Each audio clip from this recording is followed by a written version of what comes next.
Soy Felipe González Toledo, y este es el caso del Dr. Mata, un verdadero maestro de lo que el derecho penal llama la premeditación, y un simulador de grandes facultades histriónicas fue Nepomuceno Matallana, hombre oscuro y de malos antecedentes, que dejó guardados en Boyacá cuando se vino para la capital de la República.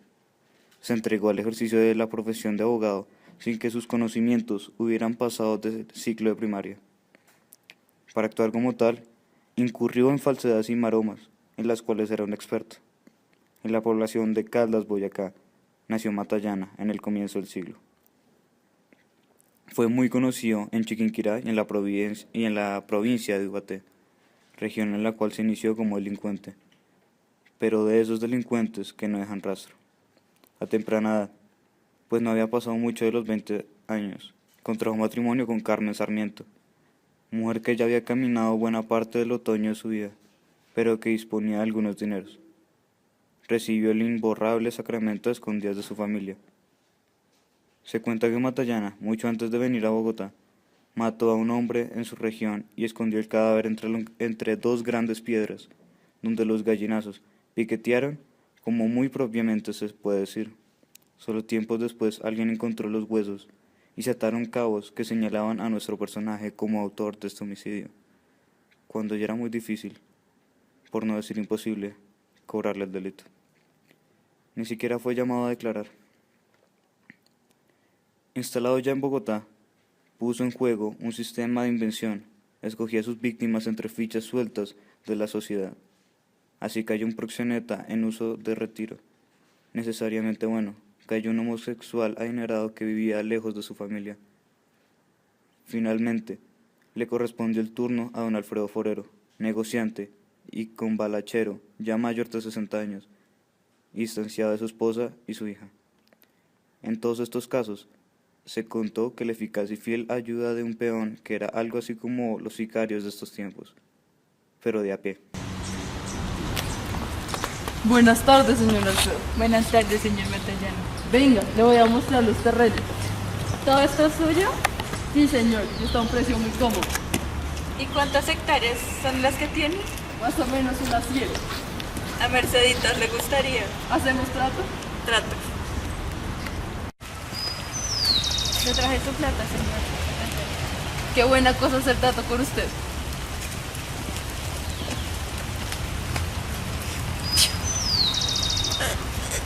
No, por favor. Señor. Como estas personas solitarias eran dueñas de considerable fortuna, después de ocultar los cadáveres, entraba a actuar el falso abogado con la falsificación de poderes generales autenticados ante el notario, con suplantación del otorgante o empleando el sistema de falsear letras de cambio que responsabilizan a sus víctimas de cuantiosas deudas. Buenas tardes, señora juez. Buenas tardes, señor abogado. ¿Esto qué es? Una transferencia de propiedades a mi nombre. Ah, por parte de manos muertas. Sí, así es. Parece todo estar en orden. Sí, está en lo correcto. ¿Para cuándo estarían estos papeles? Aproximadamente en 2 semanas estarán listos. Hasta entonces, muchas gracias. Hasta luego. Alfredo acostumbraba a informarle a Merceditas López de todos sus negocios, y gracias a sus confidencias de alcoba fue posible que la justicia se abriera paso y no quedara en la impunidad la muerte de don Alfredo, tal como quedaron los anteriores crímenes de Matallana. Merceditas, yo quisiera regalarle esto en forma de agradecimiento por tantos años dedicado a mí. Ay, vea, tan bonito, mi viejito. Esto a mí me encanta. Tú me encantas. Leámoslo juntos, ¿sí? A ver. Con el paso de los días, creció la angustia de Mercedes López, además de la falta que le hacía viejito bondadoso y cordial. La atenazaba la certidumbre de que había perdido la oportunidad de ser dueña de una casa. Mercedes López se había situado, como si esta fuera su única ocupación, en la puerta del juzgado de instrucción que tenía a su cargo las averiguaciones, y ahí la encontré varias veces, y me comunicó el motivo de sus inquietudes.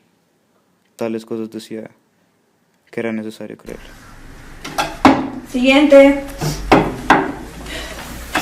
Buenas tardes. Buenas tardes. ¿En qué le puedo ayudar? Mi nombre es Mercedes López y vengo a denunciar la desaparición de mi jefe, ¿Cómo se llama su jefe? Alfredo Forero. ¿Y qué piensa que le pasó? No sé, la última persona con la que supe que estuvo fue Nepomuceno Matallana. ¿Y quién es el culpable?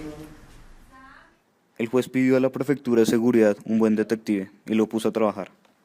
Este auxiliar, un agente secreto de apellido Capote, comenzó por arrastrar las pistas que daban Merceditas. Si las vecinas habían sido llevadas de Bogotá, en el retén de Usme debía haber alguna constancia. En efecto, en la fecha indicada por Merceditas, en el retén aparecía registrado el paso de dos caballares conducidos por un hombre que dijo llamarse Hipólito Berrera. Así comenzó a desenredarse la sutilísima trama. El detective viajó a Pubenza, fácilmente dio con el nombre que buscaba y lo trajo a Bogotá. Por lo poco y lo vago que habló Hipólito con el detective, se ataron algunos cabos más, y el investigador ordenó la captura de Matallana para someterlo a indagatoria. A este viaje se sumó Mercedita López, es decir, su empeño en buscar al desaparecido la lleva a convertirse en investigadora. Adelante, caminaba el cómplice Hipólito Herrera, con las manos esposadas atrás. Le seguía el Capote, revólver en mano, inspeccionando el terreno a cada paso. Y detrás marchaba Merceditas. Capote y Merceditas vieron algo que podría ser un cadáver, es decir, el del señor Forero. Vieron más claro. Ahí estaba el cadáver de don Alfredo. Merceditas reconoció las ropas de su viejito. Llevaba el día de su desaparición. El detective y la muchacha dieron por cumplida su tarea. Con su navaja Capote fue dejando señales en los árboles y tomando puntos de referencia para no perder la ruta. La diligencia de reconstrucción del crimen atrajo muchísimos curiosos, y la cola multitudinaria subió hasta el lugar de los hechos. Muy mala voluntad me tenía el famoso delincuente, porque en el periódico donde yo trabajaba en esos tiempos, como el apellido Matallana es tan largo, no me cabía en los titulares, y resolví apocoparlo. Aquello fue un éxito, porque quedó Doctor Mata, y así lo llamaron por el resto de su vida. La publicidad del caso Matallana dio lugar a que varias familias cayeran en cuenta de desapariciones de llegados suyos ocurridos en idénticas circunstancias. De las desapariciones atribuidas a Matallana no quedó rastro alguno o asidero para intentar investigaciones. La sentencia condenatoria no se hizo esperar. El juez del conocimiento condenó a Matallana a 20 años de presidio. Sin embargo, fueron puestos en juego diversas argucias, y con el fundamento de una ligera falla procedimental, el Tribunal Superior anuló la condena y ordenó convocar a un nuevo jurado. El proceso, sin embargo, pasó al archivo por la muerte de los acusados. Definitivamente quedaron en la oscuridad los demás delitos del falso abogado. Extra, doctor Mata culpable, extra, doctor Mata culpable. Y el proceso público solo sirvió para que en Ubategui y en sus vecindades boyacenses recordaran homicidios perpetrados por Matallana en su juventud, cuando todavía estaba muy lejos de ser el famoso Dr. Mata. Se calificó como uno de los más grandes criminales en la historia delictiva de Colombia.